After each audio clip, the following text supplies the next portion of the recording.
எல்லாரும் நல்லா இருக்கீங்களா? இந்த சமையல் சேனல் வழியா உங்க எல்லாரையும் சந்திக்கிறதுல மிக்க மகிழ்ச்சிங்க. சிம்பிளான சமையல் எக்ஸலண்டான டேஸ்ட்ல வரணும்னா நம்ம சேனலை தொடர்ந்து பாருங்க. உங்களோட கருத்துக்களை கமெண்ட் செக்ஷன்ல போஸ்ட் பண்ண மறக்காதீங்க. வாங்க கிச்சனுக்கு போகலாம். சுவையா ஆரோக்கியமா சமைக்கலாம். இப்போ நம்ம செய்ய போகிறது ஒரு ப்ரோட்டீன் ரிச் சூப்பரான பிரேக்ஃபாஸ்ட் ரெசிபி தாங்க. என்னோட சின்ன வயசில் அடிக்கடி நான் சாப்பிட்ட ரெசிபி தான் இது. அப்போ வீட்டிலையே இந்த பயிர் விளையும். அடிக்கடி இந்த பயிரை யூஸ் பண்ணி இது போல் அடை, தோசை, வடை இது போல் ரெசிபியெல்லாம் செய்வாங்க. கிரேவிலாம் கூட செய்வாங்க. கிரேவிலாம் இப்போ நம்ம செஞ்சாலுமே ரொம்ப நாள் ஆயிடுச்சு இந்த அடை நான் செஞ்சு. அதனால இந்த அடை ரெசிபியை உங்ககிட்ட ஷேர் பண்ணணும்னு நினச்சேன். அதனால இன்னைக்கு இந்த ரெசிபியை செஞ்சு உங்ககிட்ட நான் ஷேர் பண்ணியிருக்கேன். இதில் நம்ம அரிசிலாம் நிறைய சேர்க்க போகிறது கிடையாது. நிறையன்னு இல்லை, அரிசி சேர்க்க போகிறது இல்லை. ஆனால் நீங்கள் விருப்பப்பட்டால் அரிசி சேர்த்து அரைச்சிக்கலாம். அரிசி சேர்க்கறதுக்கு எந்த அளவு அப்படிங்கிறதையும் நான் சொல்கிறேன். அது மட்டும் இல்லாமல் அரைச்ச உடனே டக்குன்னு சுடக்கூடிய ஒரு ஈஸியான அதே சமயத்தில் சாஃப்டாக இருக்கக்கூடிய ஒரு பிரேக்ஃபாஸ்ட் தாங்க. இந்த பிரேக்ஃபாஸ்ட்டை எப்படி செய்யுதுன்னு பார்த்துடலாம். இந்த அடை செய்யறதுக்கு 1 கப் அளவுள்ள பாசிப்பருப்பை நான் நைட்டு ஃபுல்லாக ஊற வச்சு எடுத்து வச்சிருக்கேன். பாசிப்பருப்பு குறைஞ்சபட்சம் 8 மணி நேரம் ஊறணும். இது கிட்டத்தட்ட 12 மணி நேரம் ஊறி இருக்கு. ஊறின பிறகு பார்த்தீங்கன்னா பாசிப்பருப்பு இது போல நல்லா நமக்கு விரிஞ்சி நல்லா உப்பலாகி நல்லா ஊறி வந்திருக்கும். இது போல ஊறின பாசிப்பருப்பை எடுத்து மிக்சி ஜாரில் சேர்த்துக்கோங்க. பாசிப்பருப்பு ஊற வைக்கிறதுக்கு முன்னாடியே 3-4 முறை நல்லா வாஷ் பண்ணிட்டு ஊற வச்சிருங்க. அதுக்கப்புறம் நான் அந்த தண்ணியோட தான் இதை சேர்த்து அரைக்க போகிறேன். ஏன் அப்படிங்கிறத நான் சொல்கிறேன். இதில் 1 சென்டிமீட்டர் நீளமுள்ள இஞ்சி தோல் எடுத்து சேர்த்தாச்சு. 5-6 பல்லு பூண்டு இதில் சேர்த்துருக்கேன். காரத்துக்கு 4 பச்சை மிளகாய் மீடியம் சைஸில் இருந்தது, அதை 1-2 கட் பண்ணி எடுத்து இதில் சேர்த்தாச்சு. தேவையான அளவு உப்புக்கு 3/4 டேபிள் ஸ்பூன் அளவு நான் அதை சேர்த்துருக்கேன். சேர்த்துட்டு ஃபர்ஸ்ட் தண்ணி விடாமல் நம்ம அரைக்க போகிறோம். இதில் இன்னும் கொஞ்சம் பாசிப்பருப்பு சேர்த்துக்கலாம். பாசிப்பருப்பை ஊற வச்சுட்டு அதை எடுத்து நான் ரெஃப்ரிஜிரேட்டரில் வச்சுட்டேன். நைட்டு ஃபுல்லாக அதிலே தான் ஊறிட்டு இருந்தது. வெயில் அதிகமாக இருக்க நேரமாக இருந்துச்சுன்னா புளிக்க ஆரம்பிச்சிடும். அதனால அதை அவாய்ட் பண்ணுங்கிறதுக்காக முதல்லையே நல்லா வாஷ் பண்ணிவிட்டு நல்ல தண்ணி போட்டு அதில் ஊற வச்சுட்டு இதை எடுத்து ரெஃப்ரிஜிரேட்டரில் வச்சிடணும். இது போல் கொஞ்சம் திரியாக நம்ம அரைச்சி எடுத்துக்கணும். தண்ணி விடாதீங்க நிறைய. நான் இன்னைக்கு இதை அடைகளாக தான் செய்ய போகிறேன். அதனால் தண்ணி ரொம்பவே குறைவாக தான் நம்ம இதில் சேர்த்து அரைச்சிருக்கோம். தண்ணி இதில் நம்ம சேர்த்தோம் அப்படிங்கிறத விட அந்த பாசிப்பருப்பை எடுத்து போடும்போது இருந்தது இல்லைங்களா, அந்த தண்ணி மட்டும்தான். இதுவே நம்ம மெல்லிசா தோசைகளாக செய்ய போகிறோம் அப்படிங்கிற பட்சத்தில் நீங்கள் கொஞ்சமாக தண்ணி சேர்த்து அரைச்சிக்கலாம். இப்போ நான் இதில் பாசிப்பருப்பு மட்டும்தான் சேர்த்து அரைச்சிருக்கேன். நீங்கள் அரிசி சேர்த்து அரைக்கணும், கொஞ்சம் மொறுமொறுப்பாக எனக்கு வேணும், ரொம்ப சாஃப்டாக வேணாம் அப்படின்னு நினச்சிங்கன்னா 1 கப் அளவு பாசிப்பருப்புக்கு 1/4 கப் அளவு பச்சரிசியை பாசிப்பருப்போடையே சேர்த்து வாஷ் பண்ணி ஊற வச்சிருங்க. இப்போ நான் இதில் அரிசி எதுவுமே சேர்க்கல, வெறும்னா பாசிப்பருப்பு மட்டும் தான் சேர்த்துருக்கேன். மிளகாயும் உங்களோட காரத்துக்கு ஏற்ற மாதிரி நீங்கள் சேர்த்துக்கோங்க. இந்த பாசிப்பருப்பு 1/4 கிலோ அளவு உள்ளது. இந்த பாசிப்பருப்பு அரைச்சி எடுத்து ரெடி பண்ணி வச்சாச்சு. இதுக்கு ஒரு தாளிப்பு ரெடி பண்ண போகிறோம். தாளிக்கிற கடாய் ஸ்டவ்வில் வச்சுட்டு ஸ்டவ்வை சுவிட்ச் ஆன் பண்ணிடுங்க.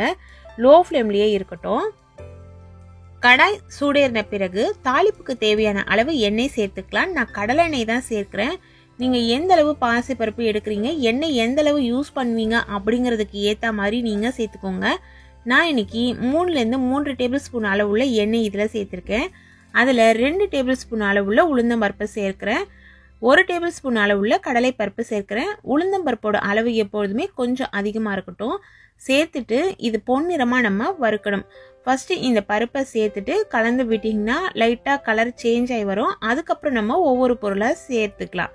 இப்போ பாருங்க, கலர் லைட்டாக சேஞ்ச் ஆகி வருது. இதே போல் கரண்டியில் கலந்து விட்டிங்கன்னா தான் கரெக்டாக எல்லா பக்கமும் வறுபட்டு வரும். இதில் 1/2 டேபிள் ஸ்பூன் அளவுள்ள சீரகம் தாளிச்சுக்கலாம். கடுகு தாளிக்கக்கூடாது. கடுகு தாளிக்கும் பொழுது அந்த ஃப்ளேவரும் டேஸ்ட்டும் மாற்றி கொடுத்துரும். இந்த மாதிரியான ரெசிபிக்கு எல்லாமே சீரகம் தான் தாளிக்கணும். சீரகம் பொரிஞ்ச பிறகு இப்போ சின்னதாக இருக்க பச்சை மிளகாவை பொடியை கட் பண்ணி எடுத்து சேர்த்தாச்சு. 1/4 டீஸ்பூன் அளவுள்ள பெருங்காயத்தூள் இதில் சேர்த்துருக்கேன். சின்ன சைஸில் இருக்கக்கூடிய ஒரு வெங்காயம், அதை பொடியாக கட் பண்ணி எடுத்து சேர்த்தாச்சு. கருவேப்பிலை இலைகள் 2 இனுக்கு உருவி பொடியாக கட் பண்ணி அதையும் எடுத்து இதில் சேர்த்துடலாம். நீங்கள் கருவேப்பிலை இலைகள் கூடுதலாக கூட சேர்த்துக்கலாம், அது உங்களோட விருப்பம். மிளகாயும் பார்த்தீங்கன்னா உங்களுக்கு எந்த அளவு காரம் பிடிக்கும் அப்படின்றதுக்கு ஏற்ற மாதிரி சேர்த்துக்கோங்க.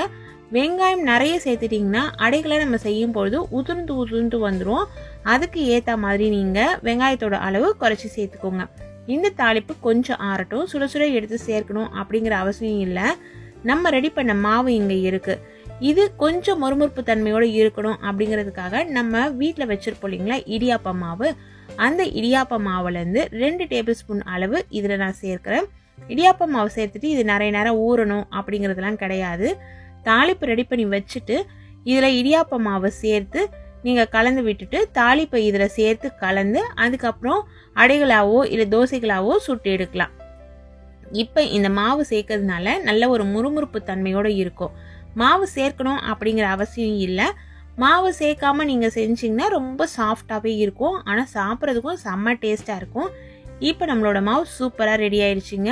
உப்போட டேஸ்ட்டு பார்த்துக்கோங்க, தேவைப்பட்டதுன்னா நீங்கள் சேர்த்துக்கோங்க. இந்த ஸ்டேஜில் இதில் தேங்காய் துருவல் நான் சேர்க்கிறேன். தேங்காய் துருவலும் 2-3 டேபிள் ஸ்பூன் அளவு சேர்த்துக்கோங்க. 1/4 கிலோ அளவுள்ள பருப்பு நான் எடுத்தேன். அந்த பருப்புக்கு உண்டான அளவுகள் தான் நான் சொல்லிட்டு இருக்கேன். தேங்காய் நம்மக்கிட்ட சில்லு சில்லாக தான் இருக்குது அப்படின்னா இந்த பருப்பு அரைக்கும் பொழுதே தேங்காயை சேர்த்து கூட நீங்கள் அரைச்சிக்கலாம். ஆனால் தேங்காய் சேர்த்து செய்யும் பொழுது சுவை நல்லா இருக்கும். அதாவது கூடுதல் சுவை நமக்கு கிடைக்கும். வீட்டில் தேங்காய் இல்லை அந்த சமயத்துக்கு அப்படிங்கிற பட்சத்தில் தேங்காய் இல்லாமலே நம்ம இந்த அடைகளை செய்யலாம். இப்போ தாளிப்பு ஓரளவு ஆறிடுச்சு. அந்த தாளிப்பு எடுத்து இதில் சேர்த்து நல்லா கலந்து விட்டுடலாம். இது நம்ம கெட்டியாக தட்டி அடைகளாகவும் சுட்டுக்கலாம். டைரெக்டாக உங்களால் அந்த தவாவில் சுட முடியும் அப்படின்னாலும் தட்டி சுட்டுக்கலாம். அப்படிலாம் வாழை இலை, பால் கவர் இதில் வச்சு தட்டியும் சுட்டுக்கலாம். நான் இன்னைக்கு நம்ம சாதாரணமாக ஆப்பம்லாம் செய்வோம் இல்லைங்களா ஆப்பக்கடாய், அந்த ஆப்பக்கடாயில் கொஞ்சம் கொஞ்சமாக குண்டு குண்டாக அதில் சேர்த்து ஓரமெல்லாம் நெய் விட்டு நல்ல பொன் கலரில் சேஞ்ச் ஆகி வந்த பிறகு, அதாவது பொன்னிறமாக அது சேஞ்ச் ஆகி வந்த பிறகு மொறுமொறுப்பாக சுட்டு எடுக்க போகிறேன். இப்போ மாவு சூப்பராக தாளிப்போட ரெடி ஆயிடுச்சு. இந்த அடி நல்லா திக்காக இருக்கக்கூடிய இந்த கடாயில் கொஞ்சமாக எண்ணெய் விட்டுட்டு வெங்காயம் வச்சு தேய்க்கிறோம். ஏன் வெங்காயம் வச்சு தேய்க்கிறோன்னு பார்த்தீங்கன்னா இதில் மாவு பிடிச்சிக்காமல் நமக்கு வரும், அதனால தான். இப்போ இதில் கொஞ்சமாக மாவு எடுத்து இது போல் சேர்த்துடலாங்க. சேர்த்துட்டு லோ ஃப்ளேம்லேயே வேங்க. நம்ம கொஞ்சம் திக்காக செய்கிறோம் அப்படிங்கிறதுனால லோ ஃப்ளேமில் வச்சு வேக வச்சா தான் கரெக்டாக இது நமக்கு வெந்து வரும். இல்லைன்னா அடியிலலாம் கருகிடும், வெந்த மாதிரி தெரியும், ஆனால் நடுவில் இருக்க மாவு வேகாது. ஓரமெல்லாம் லைட்டாக எண்ணெய் விட்டுடுங்க. தட்டு போட்டு மூடி வைக்கிற மாதிரி இருந்தாலுமே வைக்கலாம். அப்படி இல்லைன்னா லோ ஃப்ளேமில் வச்சு அப்படியே ஓப்பனில் வச்சு வேக விடுங்க. ஓரெல்லாம் கலர் சேஞ்ச் ஆகி நமக்கு வரும். ஏற்கனவே நம்ம அடைகள்லாம் செஞ்சுருப்போம் இல்லைங்களா, அதில் சொல்லியிருப்போம். அதே போல் நமக்கு சேஞ்ச் ஆகி வரும். இது போல் கரண்டியில் எடுக்கும் பொழுது உடையாமல் கரெக்டாக நிற்கணும். இந்த ஸ்டேஜ் வந்த பிறகு திருப்பி போடுங்க. அடிப்பக்கம் பாருங்கள் எப்படி பொன்னிறமாக நல்லா செவந்து வந்திருக்கு. இது போல் செவக்கிற வரைக்கும் வெயிட் பண்ணி திருப்பி போட்டிங்கன்னா சூப்பராக கிறிஸ்பியாக ஒரு பாசிப்பருப்பு அடை ரெசிபி ரெடி ஆகிடுங்க. இந்த அடையை பொறுத்த வரைக்கும் வெறும்னா நீங்கள் சூடாக சாப்பிட்டீங்கனாலே ரொம்ப டேஸ்டியாக இருக்கும். பிள்ளைங்களாம் விரும்பி சாப்பிடுவாங்க. அப்படி இல்லைன்னா நம்ம காரசாரமாக இட்லி தோசைக்கெல்லாம் என்னெல்லாம் ரெசிபி யூஸ் பண்ணிப்போமோ சைட் டிஷ்ஷாக அதெல்லாம் இதுக்கு யூஸ் பண்ணி சாப்பிட்லாம். பிள்ளைங்களுக்கு ரொம்பவே பிடிச்சது டொமேட்டோ கெச்சப். அந்த டொமேட்டோ கெச்சப் இருந்ததுன்னா கூட நீங்கள் அதை சைடில் வச்சு பாருங்களேன், சூப்பராக தொட்டு சாப்பிடுவாங்க. நான் இன்றைக்கி அதை வச்சு தான் கொடுத்துருக்கேன். டொமேட்டோ கெச்சப் வீட்லேயே எப்படி செய்கிறது அப்படிங்கிற ரெசிபி ஆல்ரெடி நம்ம சேனலில் அப்லோட் பண்ணியிருக்கேன். அந்த வீடியோவோட லிங்க்கு டிஸ்கிரிப்ஷனில் தரேன், விருப்பம் இருக்கிறவங்க பார்த்து தெரிஞ்சுக்கோங்க. இப்போ பாருங்கள், தோசைக்கல்லில் இதே மாவை எடுத்து நம்ம கொஞ்சமாக சேர்த்து இதே போல் தட்டி விட்டுட்டு எண்ணெய் விட்டு சுட்டு எடுத்துக்கலாம். இதே போல் நீங்கள் வச்சுருக்க எல்லா மாவுலேயுமே அடைகளாக சுட்டு எடுத்துருங்க. சூப்பராக முறுமுறுப்பான பாசிப்பருப்பு அடை சீக்கிரத்துலேயே ரெடி ஆகிடுங்க.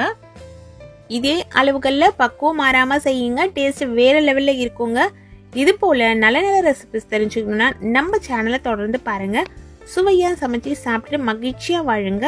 சுவையாகவும் இருக்கணும், ஆரோக்கியமாகவும் இருக்கணும்னா நம்ம சேனலை பார்த்து சமைங்க. Thank you friends.